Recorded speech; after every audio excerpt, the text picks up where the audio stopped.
Labą dieną. Taip, klausau. Remigijaus su jumis kalbu, taip? Taip.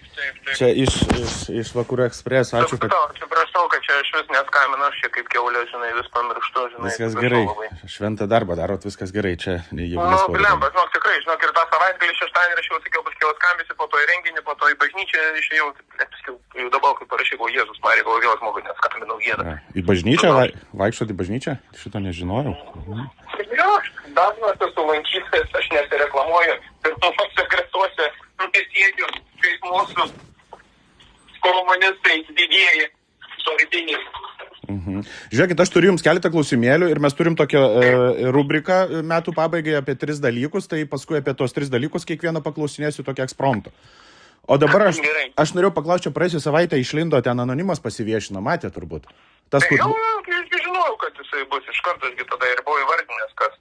A jūs žinojat šitą dalyką, ne? Taip, aš iš karto ir įvardinau, kad kieno yra, žinai. Aha, nes aš tą buvau praleidęs, nemačiau, kad buvo jo pavardė Karolio Žukausko.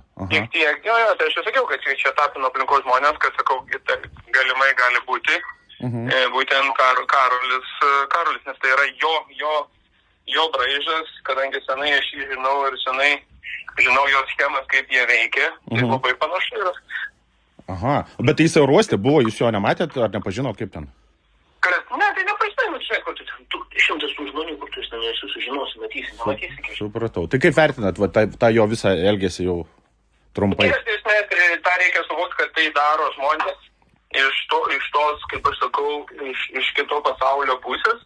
Nereikia jų nei dramatizuoti, nereikia nei kažkaip tai jų sofistikuoti ar ten mėginti sureikšminti jiems, nes reikia tai priimti kaip normalų dalyką. Jie yra įpykę, nes jų imperija griūva, tie patys auditai, tie patys dalykai veda prie to, ką jie tai daro, o kitas yra dalykas, parodo, kad pas mus Lietuvoje mes gyvename savotiškai tokioj, negaliu sakyti nežinomoj situacijai, bet tokioj visiškai neapibrėžtoj, kada subjektai, kurie gauna arba vaizduoja, kad jie yra valstybės, kaip čia, nuomonės formuotojai, gali šitą peltis. Tai čia, žinai, kad aš būčiau vienas iš tų politikų, bet ir Ignas Vėgėlė, ir Agnė Širinskienė, ir kiti, žinai, tai čia mūsųgi daug buvome, tada visi žinojome, arba, kaip sakant, visi jautėme, kieno tai yra rankomis daroma. Taigi nebuvo, kad naujienas kažkam, tai visi tą žinojom, kas yra tikrieji to viso šitos spekulos virėjai. O tai kodėl policijai ar pridavėt jūs? Kaip ten baigėsi? Taigi buvo policija, taigi tyrimą darė ir policija nutraukė tyrimą, buvogi policijai atiduoti. O žala jums buvo padaryta ar ne? Kas? Žala man, tai jokios ant žalos, kas ten vis dar buvo, žinai, viskas, bet tai ten žalos, tiek ten to žalos yra.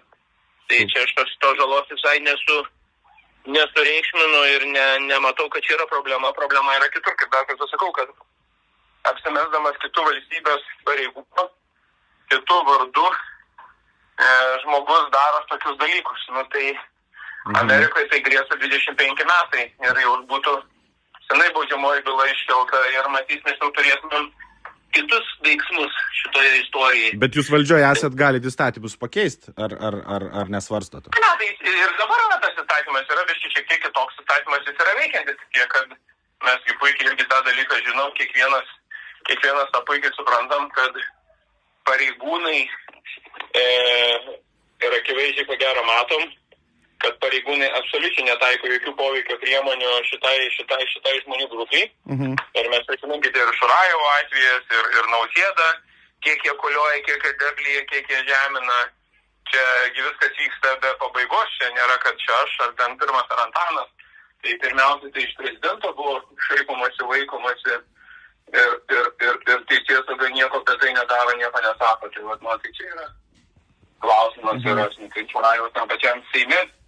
Iš visų Seimo narių tyčiasi šaipės irgi lygiai taip pat. O žiūrėkit, dar įdomu, man dėl žmonos kažkaip niekad nemačiau, ar buvo jūsų pakomentavę, vis tiek turbūt žmona supyko, tai kiek dienų praėjo, kad atlėgo? Ne, tai kad čia žmona, nežinau, mes advokatai puikiai supranta, kad tai yra provokaciniai dalykai, jau labiau, kad administrafas arba komanda viską buvo patikrinusi, duomenys atitiko, vardai pavardės atitiko, viskas atitiko, tai žinai, ten nebuvo nebuvo kažkas tai tokio, ko galėjom nesitikėti, kad nebus, jo lab, kad tokių komandiruočių vyks iki kiekvieną mėnesį. Tai čia ne pirma komandiruotė kokia tarp metų, žinai. Tai vat. O tai buvo po to New York'e, ar kažkokiai komandiruotėjai? Taip. Tai vyksta tik tai tie, kurios yra organizuojamos. Na, tarkim, to paties Seimo pagrindė važiuoja, kurį pats Seimas organizuoja. Tai gal ir į muziklą tą pavyko patekti? Na, tai kad bus kad tikrai proga baigsis šitas chaosas, baigsis šitą kadenciją, kad tikrai bus proga daug pakeliauti ir nuvažiuoti, tai tikrai taip. Čia tikrai gali pasijuokti, kad ne taip kaip Jurgai Sėjoniniai, kurie sukčiai apgavo, kiek ten 3 ar 4 tūkstančius iš jos išreikalavo ir apsuko ją, žinai. Tai čia, žinai, čia toks savotiškai, kaip čia, paguoda savo. Man geriau pasisekė negu kad Sėjoniniai. Jo, o dar grįžtant prie tos istorijos, tai o gavot atsakymą, tikrą atsakymą iš Dož, ar taip ir netėjo, kai rašė tada laišką, dėl ko čia viskas prasidėjo? Ne, tai taip ir išeina, kad jie tą Dodžą apsimetė ir atrašinėjo. Bet po to, ar tikras Dodžas nebeatsakė, nieko neatsintė informaciją? Neatsintė, supratau. Gerai, dar porą tokių... Kalėdų susitaikymo metas, tai gal kažko palinkėtumėt vis tiek anonimai, nežinau, nuo širdies. Aš jam palinkėčiau tikrai išlikti tokiu pačiu, kokiu buvo. Tikrai tas šunybės gali jisai krėsti. Linkiu aš jam tokio, efektyvaus ir energingo šitokio darbelio. Nes gal ateis gyvenime kažkada tai supratimas, kad lazda turi 2 galus. Tapino jau atsisuko 2 galai su Ignu Adomavičiu. Tai aš manau, kad ir čia tik laiko klausimas, kada kur kas gyvenime nutiks to, ko jie nesitikė. Nes dažniausiai likimas yra unikalus savo žavėsyje. O kaip su Agne Širinskiene? Dabar, kai paskelbė anonimas, ten susirašinėjo ir su ją. Tai jeigu, pavyzdžiui, iš Seimo galėtumėt vieną narį išmesti, turėtumėt tokią galę, ar tai būtų Širinskienė, ar kažką kitą pašalintumėt? Agne tai ne, Agne šiaip tai labai protingas žmogus. Tik tiek, kad žmogus kažkaip susišvietė jai vieni tie sprendimai. Aš manau, kad didžiausia žala valstybės vardu ir jos prestižui šiandieną, ar bent jau jos, tai to mūsų tokiai, sakyčiau, valstybiniam suvokimui, kas kaip yra. Tai Šimonytė, tai čia aš nežinau, tai ko gero, kad nei jos mes nes vėlgi yra žavu, kad jinai yra, kad visuomenė gali pamatyti, kokių mes turime juk-darių Seimo narių, bet galim pamatyti, kad klaunai registruoja projektus, kad vienam šunim suteikti galimybės įrinkti direktorius. Galim pamatyti, kaip Šimonytė atsineša savo, nežinau, ar ten asmeninio mėgamo ir kieno žaislus į plenarinį posėdžių salę ir ten tarška su jais. Tai labai smagu, nes neturėjom Lietuvos Seimo tokio nario kaip Šimonytė, net Gražulis savo neleisdavo šitaip elgtis, tyčiotis iš kolegų kaip gerbima Ingrida Šimonytė. Bet tai yra labai gerai, nes tada tai kultūriniai bendruomeniai, kuri palaiko didžią dalį konservatorių, jie dabar pamatė vis dėlto, kokią politinę partiją jie turi savyje. O čia, žiūrėkit, Gražulį paminėt, bet čia nespaudas šiaip smalsu, nes į redakcijų kalbam, o jis tikrai gėjus yra, ar nežinot? Kažkaip... Neįsivaizduočiau, žinai, visokių kalbų šitai, bet nemanyčiau. Gerai, tai jau čia būtų sudegęs jau jisai būtų. Mes irgi čia redakcijų kažkaip svarstam. Gerai, ačiū labai ir dar tada, aš turiu tokią rubriką, mes turime metų apžvalgą ir 3 greitai, kas šausi galvą, aš pasakau temą, jūs pasako 3 dalykus. Tai tokių keli klausimai, labai greit negalvojant. 3 pasaulio politikai, kas šauna į galvą? Blairas, Trumpas ir Margaret Thatcher. Gerai, 3 Lietuvos politikai. Brazauskas, Adamkus ir ko gero Kazimiera Prunskienė.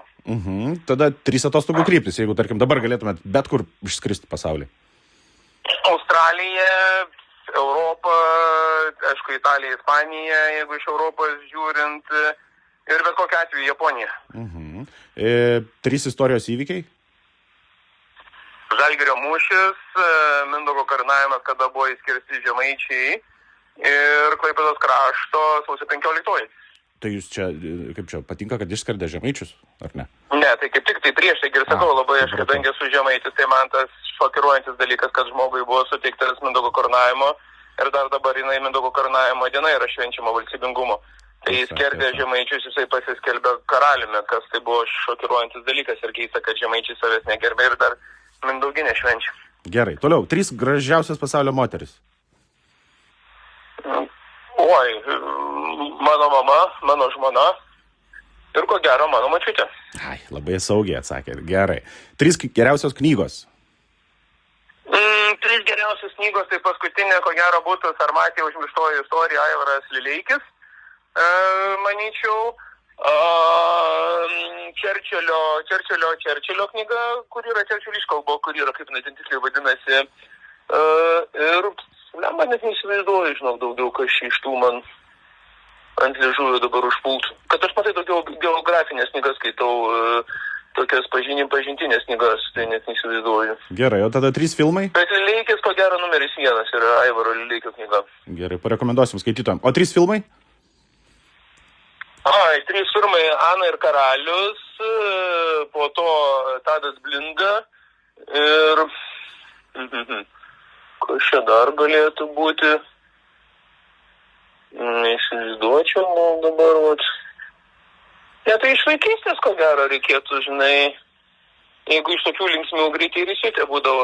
Ne, vienas namuose, Jėzus Marija, teisingai, iki pat dabar dar žiūriu. Pirmas 2 dalis įkais, kitų nežiūriu. Vienas namuose, gerai. Situacija, tarkim, jūs patenkat į negyvenamą salą kartu su Landsbergiu, Šimonyte, Širinskiene, bet ten telpa 3 žmonės. Vieną turite išmesti, nežinau, paskandinti. Kurį renkatės, Landsbergis, Šimonyte ar Širinskiene? Tai atsakysiu panašiai tokių dalykų. Skrenda lėktuve Landsbergis, Šimonytė ir Kubilius, pilotuoja Paksas.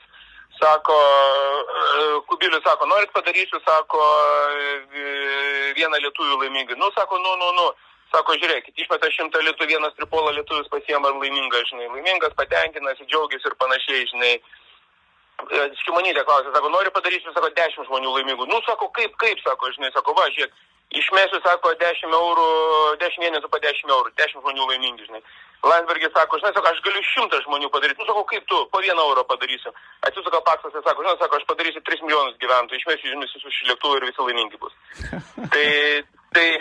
Tai va, nežinau, kiek tu galėsi tą anekdotą pasakyti. Čia turbūt jau, nežinau, gal nelabai bus, bet čia nespaudai. O vis tiek neatsakėt, iš salos, ką išmestumėt? Tai atsakyčiau, tai Ingrida Šimonytė. Šimonytė, supratai. Su Landsbergiu, žodžiu, su Širinskiu neliktumėt saloj. Taip, Landsbergis labai hitras, gudras, jisai su priešininkais galėtų dirbti, o Šimonė, o Agnė savotiškai yra. Savotiškai, supratau. Gerai, 3 mylimiausi gyvūnai. Šuo, elnias, jeigu iš mano, iš naminių augintojų gyvūnų auginamų, ir ką, aš nežinau, papūgas. Tada 3 mylimiausi, įdomiausi mitingai Lietuvoje. Čia nemažai turėjom vis tiek tų mitingų, tai jeigu tarkim... Tai bet kokiu atveju atkuriamojo sąjūdžio mitingas, sporto rūmai, tai buvo kažkas tai tokio įspūdingo, negalim jį... Prie dabartinių dienų tai būtų mitingas, tuo metu tai buvo suvažiavimas. Tai kas be kita ko, sausio 13, tai vėlgi mes galim sakyti, kad tai buvo didelis mitingas, kuris išėjo ginti valstybės ir valstybės interesus. Ir aš tai sakyčiau šeimų maršas, kur atėjo žmonės ginti vertybę.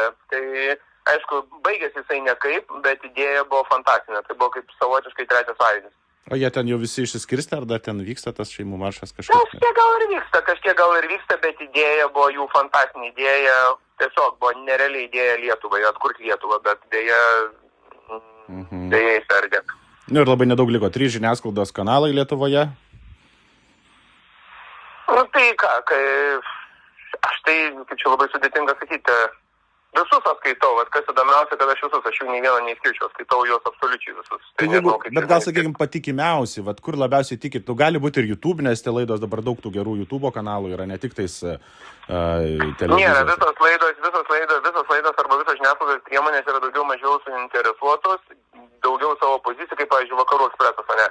Viskas su juo čiki, viskas gerai, tik tais daugiau reikėtų jam drąsos, daugiau reikėtų įdomesnių publikacijų, kurios savotiškai iššauktų žmonių daugiau loginį mąstymą ir sukrėtimą. Tai būtų numeris vienas, man atrodo, Lietuvoje. Va, trūksta dar to. Viskas yra žiauriai gerai su juo, bet va, šičia dalykas. Delfi jau jis padarė geltonąją spaudą, jam neberūpi turinys, jam tik tais berūpi kiekybė. LRT iš vis jau nusivažiavo yra, bet verta LRT pasiskaityti, tu gali suprasti tada, kaip Dvaro elitas, ką Dvaro elitas galvoja, kurie kryptimiais ir gali labai greitai matyti metus 2 į priekį žingsnius. Tai LRT yra tas kiauradės žvaigždė, tu gali suvokti, kur elitas darys piketą, kur darys mitingą, kur kels sumaištį, kur ką apkaltins, tai va, ten yra kaip tarybiniais laikais KGBistiniais metodais veikiantis. Tai, bet tikrai nėra, būsim snobas, bet nėra. Ir žaisi, nežaisi, kaip sakant, arba žaisi visus, arba nežaisi nei vieną. O iš YouTube'inių vis tiek, kaip OpTV, tarkim, Kiguolis, aš tos visus pažiūriu, tai kurios labiausiai... Tai aš irgi juose dalyvauju, bet vėlgi, aš pats irgi nueinu vieną dalyką, reikia suvokti, kad daugiau mažiau mes irgi ginam tenais atėję savo pozicijas. Tai kaip ir istorinės knygos, nėra nei viena istorinė knyga objektyvi, visos yra knygos iš autoriaus išgyvenimas. Tai ir žiniasklaidos priemonė priklauso, koks yra redaktorius. Jeigu redaktorius yra daugiau linkęs į leftizmą, į iškrypimą ir į tą krikščionybės katalikybės nusisukimą, tai mes matysim vieną pradą. Jeigu redaktorius yra linkęs į tautiškumą, patriotiškumą, mes matysim kitą. Tai nuo to, aš manau, daug kas labai priklauso. Ir tai LRT yra pavyzdys, kai LRT pasikeitė laidų vedėjai, pasikeitė kanalų direktoriai. Ir mes akivaizdžiai matėm, kad atėjo LGBT, mes matom, kad atėjo antimoralinė žiniasklaidos priemonė, jeigu taip galim sakyti. Nėra to moralaus valstybės atžvilgiu. Gerai, tada du paskutiniai. 3 Lietuvos prezidento Nausėdos klaidos, kaip įvardytume, svarbiausios, didžiausios klaidos. Tai pagrindinė klaida, kad su Baltarusija užsienio politikos neturėjimas, o ėjimas į konfliktą. Tai aš manau, kad čia yra numeris 1 klaida. Antra, jo didžiausia klaida, tai paklusimas Gabrielio Landsbergio nurodymams. Ir trečia didžiausia klaida, kad pasirašė įsakymą, kur prezidento statusas buvo suteiktas Vytautui Landsbergiui, kuris net nebuvo nei valstybės vadovas ir net negalėjo jam prilygti. Nebuvo prezidentas. Taip. Gerai, ir visai pabaigai. Jeigu turit, įsivaizduokit, kažkokį stebuklingą ginklą, aš nežinau, istoriją, tarkim, ir galit pasaulyje 3 valstybės panaikinti, tiesiog į žemėlapą išbraukti, kurias pasirinktumėte iš visų pasaulio valstybių? Nei vienos, nes kiekviena valstybė, kiekviena tauta yra organizmas, o žmogus ir tauta ir valstybė tai yra 2 skirtingi dalykai. Negali tautoje esantys žmonės atsakyti už visą valstybę. Tai dėja, tai yra norinčių tą dalyką trinti, bet tai yra pats baisiausias dalykas. Tai nedaug dievė tokių psichopatų atsirastų, kurie norėtų ištryninėti. Tai... Bet neknėti kokią Rusiją panaikinti, kaip Lietuvos istorija pasikeistų į Rusijos. O kam Rusija panaikinęs, tu jokios naudos iš to neturėsi, nes Rusija panaikinęs atiduodi į Kinijos įtakai. Bet mes jeigu galėtumėm vandenyną, vietoj Rusijos turėti vandenyną didžiulį, fainai būtų. Sodybėlė prie jūros. Tai tada užduosiu kitą klausimą. Tai kuri kita valstybė taps diktatoriai, iš kur mes pirksime žaliavą, tai yra žaliavinė produkcija. Tai žaliavinė produkcija, jeigu dabartinė žiūri Europą, jos neturi visiškai. Jeigu žiūrėsime metalurgiją, naftos produktus ir panašiai, tai reiškia, pirkdami iš kokios, nežinau, ten Tadžikistano, Uzbekistano, Kirgizistano, Venezuelos, ten, nežinau, Libijos ar dar kažkur tai, tu lygiai taip pat išugdysi diktatorių. Tai diktatorius išugdo būtent naudingosios iškasenos, be ko pasaulis negali gyventi. Amerika neturi normalių iškasenų, tai praktiškai jinai jau plūdurijo, bet jinai turi ekonomiką. Tai kas turi iškasenus, tas valdo pasaulį. Tai čia ar artimiausi konfliktai Arktyje, kurie bus Grenlandijoje, tai ne šiaip savo Donaldas Trumpas nori Daniją nutrinti nuo paviršiaus ir Grenlandiją pasiimti savo.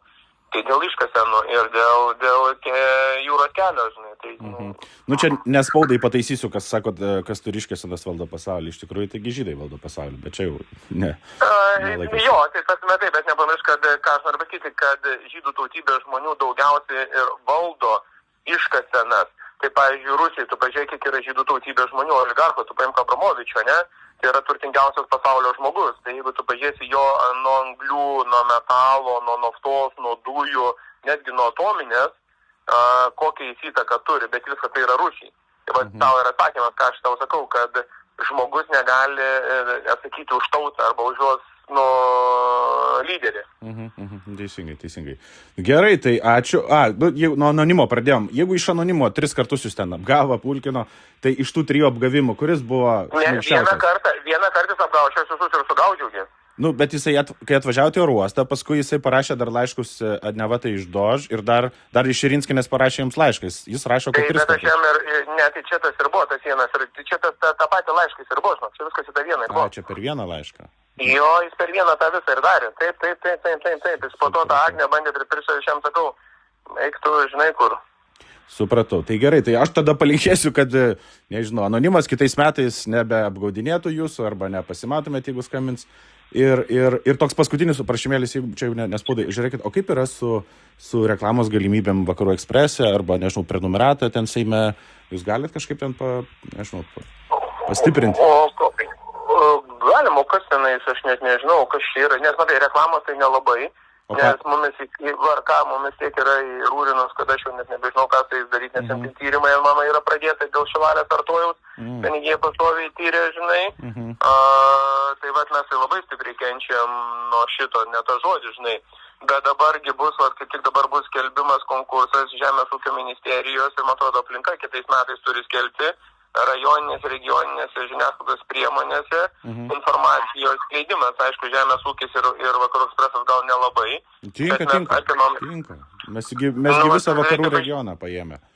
Jo, reikia pažiūrėti, nes mes dabar atėmėm iš tų Vilnių, nes jie paimdavo 500 000, o vietiniams laikraščiams duodavo tik 150-200 tūkstančių. Tai mes dabar priešingai darom, mes dabar atiduosim 250 000 rajoninėms spaudos priemonėm, bet nebeduosim perskirstymą daryti. Tai vat nežinau, kaip čia pavyks, pirmą kartą mėginsim daryti tokį niuansą, išeliminuoti didžiuosius, žinai, nes man nepavyko išeliminuoti spaudos rėmimo fondą nei Žinių radijo, nei kitų, kas vėlgi tai yra nacionaliniai. Bet nepavyko, nes kultūros ministerija, kaip sakau, iš mūsų atėmė, žinai, tai aš norėjau dar kultūros rėmimo fondą. Dėl to gaila, kad sumažėjo kultūros rėmimo fondui 1,5 milijono, bet dabar aš surasiu 400 000 per vidinį perskirstymą ir vyriausybė tarėmės, kad dar surastumėm apie 800-900 000. O Žemės ūkio ministerija dabar jūsų yra, ne? Tai jo, tai visko, tai Žemės ūkio ministerija mes dabar skelsime, nežinau, sausio mėnesį, man atrodo, ar kada pirkimo planas tvirtinausi. Man atrodo, savo bijau dabar sumeluoti, turėtumėm skelbti, rajoniniai, regioniniai žiniasklaidos priemonėm dėl informacijos, žinai, skleidimo. O su kokia, žinai, mes ten galėtumėm, čia ne telefoną, aišku, pokalbis, bet gal... Tai reikia pažiūrėti, nežinau, kas praeis, nes aš noriu išeliminuoti visus publikum, visus šitus noriu išeliminuoti, kad, nebūtų, kad tenais galingi pasiema ir po to lieka durniaus vietoj tie mažiukai, žinai. Tai čia be sausio mėnesį, čia sausio mėnesį galėsiu žiūrėti. Tai gal aš tada sausį paskambinsiu, ar kažkas iš kolegų, kad, ar ten sustik ne telefonu, kad kažkaip paderinti tos veiksmus. Ašgi būna, Klaipėdagi būna, atvažiuoju pas gintarą kartu nuo karto. Būt labai gerai, nes čia mum irgi, žinot, ne pats lengviausias laikas. Žinau, tik tiek, kad Klaipėdos savivaldybė mes jūsų neskriaudžiam, kiek žinau, kiek mes jūs pačišnekam. Bet rinkimai galų galia artėja, tai vis tiek ir savivalda, ir kiti visi rinkimai. Taip, viskas jau savivaldas jau, 27 metai liko jau. Dėl tokio laikų gruodžio mėnesį jau reikės dokumentus būti pridavusim. Jums savivalda turbūt ne taip aktualu labiau, aišku, partijai, bet... Aktualu, partijai vis tiek aktualu, nes vėlgi nuo tos savivaldos labai daug kas priklauso, Klaipėdai, kadangi juodai dirbom, tai ir turim du Seimo narius, tai, žinai, būčiau nedirbęs 23 metais, būtumėm neturėję 2 Seimo narių, žinai. Bet į prezidentus tai eikit, jau kitais jau viskas, Nausėdos nebebus, tai reikia jūsų. Tai Nausėdas, žinai, tai jeigu kažką vis tiek man suorganizuos kažkokią aferą, jeigu manęs nepaliks ramybėj. Bet į antrą turą turit šansų išeiti, aš manau, kad reikia varyti iki galo. Čia irgi neskaitai. Jo, maksimum reikia daryti. Tai tai čia sausio mėnesį skam, nes aš tiek atvažiuosiu į Klaipėdą, aš važiuosiu dar pas gintarą, tai Klaipėdos rajone turiu sutikimą, Kretingoje dar turiu vieną sutikimą, nes nedarėm. Tai aš būsiu, aš tada pasižiūrėsiu. Nežinau, kada pagal grafiką tenais eina tiksliai. Gerai, pasižiūrėsim. Tai jeigu ką, mes irgi kažkas čia atvažiuosiu į Žemės ūkio ministeriją pasikalbėti. Gerai, ačiū labai, Remigijau. Dėkui visą. Oi, Remigijau. Oi, kada tu suprasi.